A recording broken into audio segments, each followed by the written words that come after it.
Magic Mitch. This tutorial really that's more of an introduction into my studio, into my setup that I have here for myself. Personally, I really like the Native Instruments hardware. The pads are really responsive. The knobs are really good. It's a good feel to them.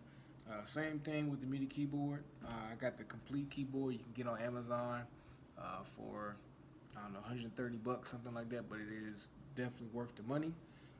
The actual Maschine MK2 I actually got on OfferUp from another guy. So that that's a little bit older model. You might have to do some digging if you want this specific uh, version of Maschine, but hey, if you're willing to go the distance, you'll find it.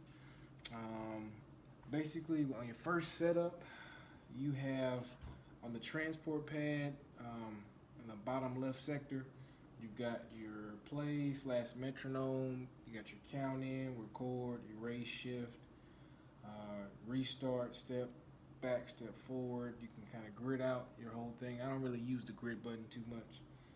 Then you got your groups. So your groups, you have A through H, and those basically correlate. And this is another thing I really like about Maschine because the hardware directly correlates with the software. So you don't have to really use the hardware. You can if you want to. If you're more musicianish, that's a word. If you're more of a musician like myself, then you prefer the pads because you kind of get a feel if you actually making music versus you just kind of clicking buttons and being an FL Studio producer. No shade, just saying.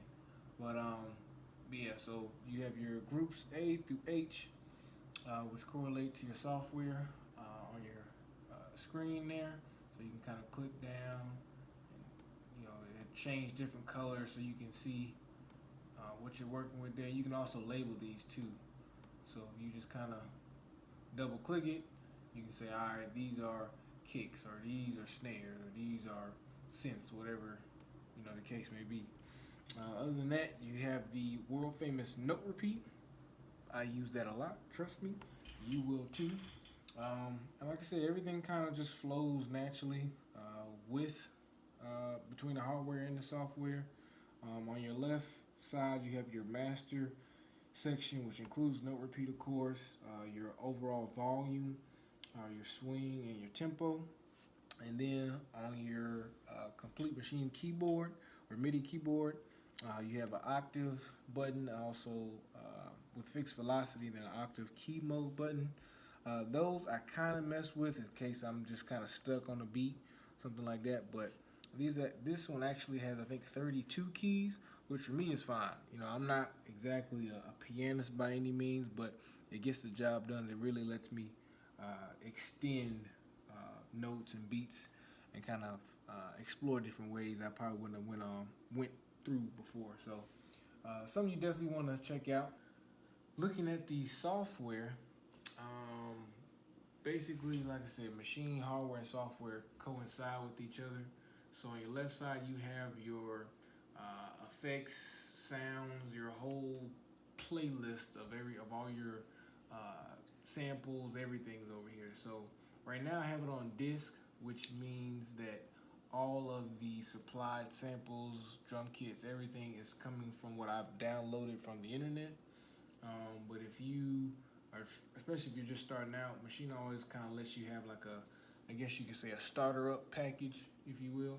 And that is essentially what you have here. So I go into drums, and these are things that are preloaded into Maschine. So you can go to drums, and you can kind of see, okay, they got different things.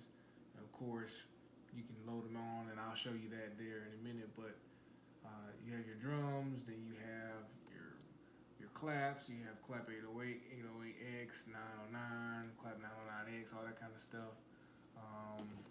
You can go into your instruments. You got your bass, your keys, your leads, all that kind of stuff. So you can really play around, and it's a good way as a beginner for you to figure out what kind of producer you want to be.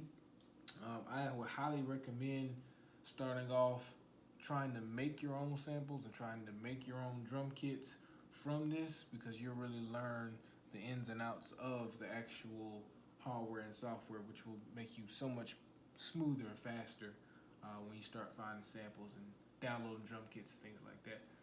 So that's that. But as far as actually putting something into your DAW, I'm gonna go back to disk, and then for me, let's say I'm gonna go into Splice samples. And Splice, if you guys don't know, Splice is essentially a website where you can download, I don't know, 2 million songs or more, 2 million sounds, drum kits, one shots. There's a whole lot of stuff on there. So I highly recommend you go into that. I'll put their website in the description box, because that's a much needed asset for producers, especially starting off trying to build your library.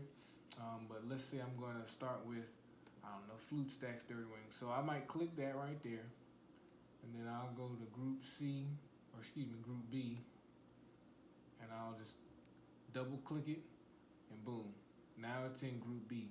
And when you put something or put a sound into Group B, you'll actually see it light up on your hardware. So if I want to actually make some noise with that, and I'll just kind of show you guys here. You would click on, it's not necessarily scene 1, even though we're working in scene 1. Let's just say scene 1-1. This is where you'll actually see the recording, or you'll see the flute pop up as a note. So if I were to hit shift record on my hardware there, it'll do a count in, and it'll continue to play. So if I hit something, see, it'll just start there.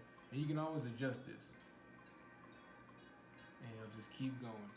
So you hit record and turn it off. Once you're in record, you can hit stuff and it's going to record it, so make sure you turn it off.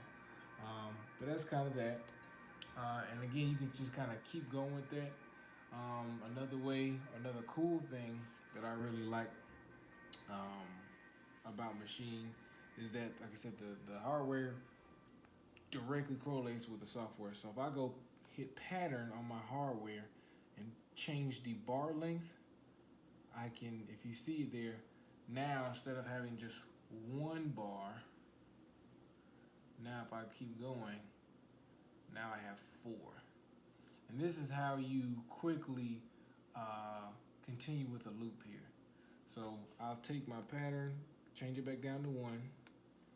If I just turn my knob to 4, it'll extend the length of it. But if I hit pattern and then double on my hardware, now I've created a loop with that flute on each succinctly.